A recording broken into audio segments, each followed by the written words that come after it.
उत्तर प्रदेश के सुल्तानपुर जिले में करोड़ों रुपए की लूट और 1 लाख रुपए की इनामी आरोपी मंगेश यादव को एसटीएफ ने प्रतिशोध में मार गिराया। मंगेश यादव के खिलाफ दर्जनों मामला दर्ज थे और वो लूट के मामले में मुख्य आरोपी था। मंगेश के एनकाउंटर के बाद सापा प्रमुख अखिलेश यादव ने उनके समर्थन में खुलकर बात की और सापा का प्रतिनिधिमंडल उनके घर भेजा। इस मुद्दे पर हॉर्नबिल टीवी ने समाज सेवी नमिश प्रताप सिंह से खास बातचीत की, जिसमें नयेश ने सापा को लेकर चौंकाने वाली बातें कही।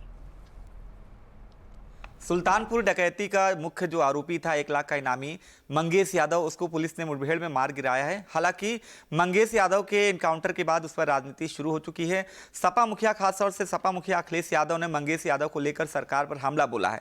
लेकिन बार बार जिस तरह से अपराधी को मारा जाता है पुलिस कार्रवाई में, या ढेर होता है या कोई भी कार्रवाई होती है पुलिस की कार्रवाई में, बार बार इस तरह से सपा मुखिया का सामने आना, ये वाकई में कितना सही है, कितना गलत है, हम इससे बात करेंगे। हमारे साथ उत्तर प्रदेश के समाज सेवी हैं नमिश प्रताप सिंह जी, हम उनसे बात करेंगे।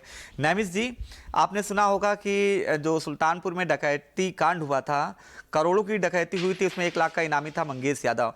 उसके फेवर, जब उसको पुलिस कार्रवाई में वो ढेर हो जाता है, उसके फेवर में अखिलेश यादव आते हैं और कहते हैं कि जाति देखकर यूपी में कार्रवाई होती है। और उनका एक डेलीगेशन, समाजवादी पार्टी का डेलीगेशन, जो मृतक था, जो बदमाश था, उसके घर भी गया। इस कार इतना जो हो रहा उनके बयान और इस तरह से समाजवादी पार्टी का जाना, अपराधियों को संरक्षण देना, कितना आप जायज मानते हैं? ये उत्तर प्रदेश के लोकतांत्रिक परंपराएं और संवैधानिक जो मूल्य हैं, इस तरह का जो समाजवादी पार्टी का जो आचरण है, उससे दोनों का हनन हो रहा है। निश्चित तौर पर जो मंगेश यादव मारा गया है, वो 1 लाख का इनामी बदमाश था। उसकी पहले से हिस्ट्री सीट खुली हुई थी और जो उन्होंने जिन एक्स पर एक जो है ट्वीट करते हुए और लिखा है कि अपराधियों की जाति देखी जाती है, तो अब पुलिस की कार्रवाई में कौन बच गया, कौन मारा गया, किसकी टांग में गोली लगी, किसके सर पर गोली लगी, अब ये तो नेताओं से गाइड लाइंस लेकर पुलिस काम नहीं करेगी। तो इस तरह से एक, अगर कोई समाजवादी पार्टी का जिले स्तर का कार्यकर्ता अगर इस तरह का कहता बयान, तो एक बार वो अवॉइड करने लायक था। लेकिन एक पूर्व मुख्यमंत्री जो संविधान की शपथ लेकर और मुख्यमंत्री रहा उत्तर प्रदेश का 5 वर्ष, अगर वो व्यक्ति इस तरह की जो है मतलब जातीय एंगल ढूंढेगा अपराधियों के खिलाफ कार्रवाई में, तो यह उत्तर प्रदेश के लिए बड़ा दुर्भाग्य होगा और लोकतंत्र और संविधान दोनों के लिए खतरे में डालने वाला उनका बयान है। नमिश जी, जिस तरह से यूपी की अगर बात करें 2017 से पहले क्या माहौल था, 2017 के बाद यूपी में जिस तरह से 2017 में भारतीय जनता पार्टी की सरकार बनी, मुख्यमंत्री योगी आदित्यनाथ बने, उनका एक मकसद था क्राइम हो या करप्शन हो, जीरो टॉलरेंस। अब वो हुआ भी, कार्रवाई कोई भी होती है, उनका साफ कहना है मुख्यमंत्री का, अपराध कोई भी करेगा, किसी भी जाति, धर्म, मजहब का या किसी भी पॉलिटिकल पार्टी का हो, उसको बख्शा नहीं जाएगा। 2017 से पहले और अब 2017 के बाद में योगी सरकार में कितना चेंजेस आया है क्राइम या उसको लेकर, करप्शन को? देखिए, ऐसा है कि 2017 में जब इन्होंने पहली बार योगी आदित्यनाथ जी ने शपथ लिया, तो पहली प्रेस वार्ता में इन्होंने क्राइम और करप्शन पर जीरो टॉलरेंस की बात कही और उसका इम्प्लीमेंटेशन भी इन्होंने पूरी ईमानदारी के साथ करने का प्रयास किया। राजनीति की कुछ अपनी विडंबनाएं होती हैं, जैसे कि जो है कोई आदमी जिसके ऊपर पूर्व में अपराध का आरोप लगा हुआ, थोड़ा सा मैं इसके विस्तार में एक्सप्लेन कर रहा हूं इसको, कि जैसे पूर्व में अगर जो है कोई किसी के ऊपर आरोप लगा है और अपनी पार्टी में आ जाता है, जो बराबर जो योगी आदित्यनाथ की जो कार्रवाई हो रही है, जिन बिंदुओं पर समाजवादी पार्टी उनको घेर रही है, उसे मैं एक्सप्लेन कर रहा हूं, तो थोड़ा सा उसमें जो है साइलेंट होना पड़ता है। लेकिन ध्यान दीजिएगा कि जो है योगी आदित्यनाथ की पार्टी में, मतलब भाजपा में आ गया हो, तो वो मौके पर क्राइम नहीं कर रहा है। तो जो मैं अब सीधे आपके उत्तर पर आ रहा हूं कि जो है मतलब जो माहौल बदला है, जो लगातार जो है एनकाउंटर और जो है बुलडोजर की कार्रवाई हुई है, उससे दुर्दांत अपराधियों के मन में दहशत पैदा हुआ है।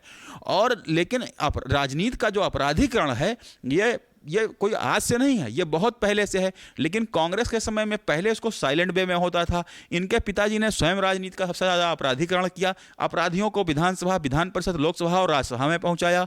अब चूंकि अपराधियों के खिलाफ जब कार्रवाई हो रही है तो इनके पेट में मरोड़ उठ रहा है। आप देखो कि संकट मोचन पर हमला हुआ, जब मुलायम सिंह जी मुख्यमंत्री हुआ करते थे उत्तर प्रदेश में, तो इन्होंने तो आतंकवादियों तक का समर्थन कर दिया है। अच्छा, यानी आपका कहने के मुताबिक समाजवादी पार्टी में राजनीति का अपराधी का राजनीतिकरण हुआ है। और दूसरी बात, जैसे अभी समाजवादी पार्टी के मुखिया अखिलेश यादव ने कहा है कि 2027 में बुलडोजर का रुख गोरखपुर में होगा, इस बयान को आप कैसे देखते हैं? जैसे आपने कहा कि जो अपराधी हैं उसके संरक्षण में खुलकर सामने आते हैं, और इसी तरह का एक फुल कॉन्फिडेंस में कि 2027 में बुलडोजर का जो है रुख होगा गोरखपुर में, इतना कॉन्फिडेंस कैसे है? क्या लगता है 2027 में समाजवादी पार्टी की सरकार बनने जा रही है?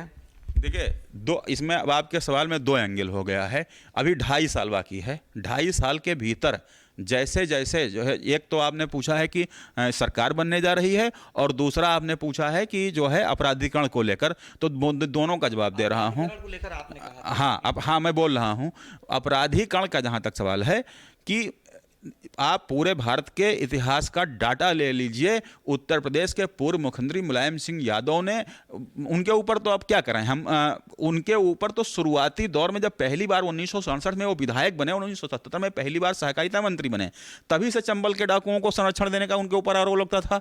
और जब विश्वनाथ प्रताप सिंह के मुख्यमंत्रित्व काल में जब एक बार इनके खुद के एनकाउंटर की बात उठी थी, तो ये साइकिल से भागे थे। उसमें अभी आप किसी भी जो है पुराने पत्रकारों से पूछ लीजिए सब कहानी। अब ये बहुत पुरानी बात है, नए लोगों को नहीं मालूम है। हम सीधे पॉइंट पर आते हैं। बुलडोजर वाली बात है। हाँ, बुलडोजर की जो बात होती है, तो दुर्दांत अपराधी, जैसे कि ऐसा मैं ये नहीं कहता हूं कि भाजपा में अपराधी नहीं है अपराधी, लेकिन वो जब योगी आदित्यनाथ मुख्यमंत्री, मेरा सवाल ये है कि क्या 2027 में क्या समाजवादी पार्टी की सरकार बनने जा रही? इतने फुल कॉन्फिडेंस में कह रहे हैं कि बुलडोजर का रुख गोरखपुर में होगा, ये किस तरह? मैं बोल रहा हूं, तो उसमें जो ये कह रहे हैं कि जो है बुलडोजर की कार्रवाई को लेकर, तो जो जिन मैं उत्तर प्रदेश के जो भाजपा में अपराधी थे वो शांत हो गए, और जो इनकी पार्टी में, मैं एक उदाहरण के जरिए समझा रहा हूं कि देवरिया जेल में रहते हुए इन्होंने मोहित जायसवाल नाम के एक रियल एस्टेट के व्यापारी का अतीक अहमद ने अपहरण करवा लिया, और डंके की चोट पर वो और उनके लड़के सरकार को चैलेंज कर रहे हैं।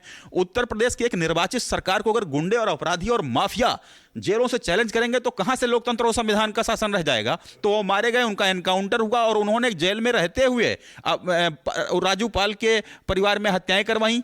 तो ये जो है जो बुलडोजर की कार्रवाई है, इतने दुर्दांत आतंकवादियों को जिनको बीजारोपण मुलायम सिंह यादव ने किया और बाद में जिसको अखिलेश यादव ने बढ़ाया, ऐसे दुर्दांत आतंकवादियों के खिलाफ अगर बुलडोजर की कार्रवाई नहीं होगी, अगर जो है इनके खिलाफ जो है दूसरे प्रकार के कठोर कार्यवाही नहीं होगी, तो कभी भी कानून व्यवस्था कायम नहीं रह सकती है। और जो आपने पूछा है कि बुलडोजर का रुख गोरखपुर की ओर होगा, यह बिल्कुल इनका प्रतिशोधात्मक बयान है, और कोई भी व्यक्ति इसकी निंदा करना चाहेगा, ये तो अभी से मेकअप किए हैं। और रही बात इनकी सरकार बनने की, जो आपने पूछा है, तो इनका जो ये पीडीए का फार्मूला है, तो उसमें मैं मान सकता हूं कि मुसलमानों का एक वर्ग समाजवादी पार्टी को सपोर्ट करता है, और ओबीसी में केवल यादव नहीं है, यादवों का भी एक बड़ा वर्ग भाजपा में आ चुका है।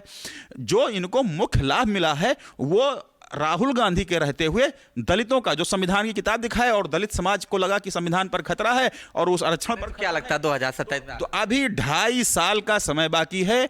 जैसे जैसे ये मैं बिल्कुल लाइन से अलग हटकर बोलने जा रहा हूं कि जैसे जैसे ये पीडीए का नारा बुलंद करेंगे, वैसे वैसे राष्ट्रवाद और हिंदुत्व का नारा बुलंद होगा, और हिंदुत्व एक ऐसे अम्ब्रेला के रूप में सामने आएगा, उसमें हर जाति और धर्म को, जो सबका साथ सबका विकास की बात हो रही है, तो अखिलेश यादव जी का ये पूरा जो बोल रहे हैं, ये पूरा जो है इनका जो सब दिवा स्वप्न साबित होगा। ठीक है। आप नैमिष प्रताप सिंह हैं, अपराध को लेकर सरकार द्वारा की जा रही कार्रवाई को इन्होंने विस्तार से बताया, कैसे समाजवादी पार्टी की सरकार में जो अपराधी थे किस तरह से खुलेआम घूमते थे, और इनका साफ कहना है, जिस तरह से मुख्यमंत्री योगी आदित्यनाथ कहते हैं कि अपराधी कोई भी हो, किसी जाति धर्म मजहब का हो, उसको बख्शा नहीं जाएगा।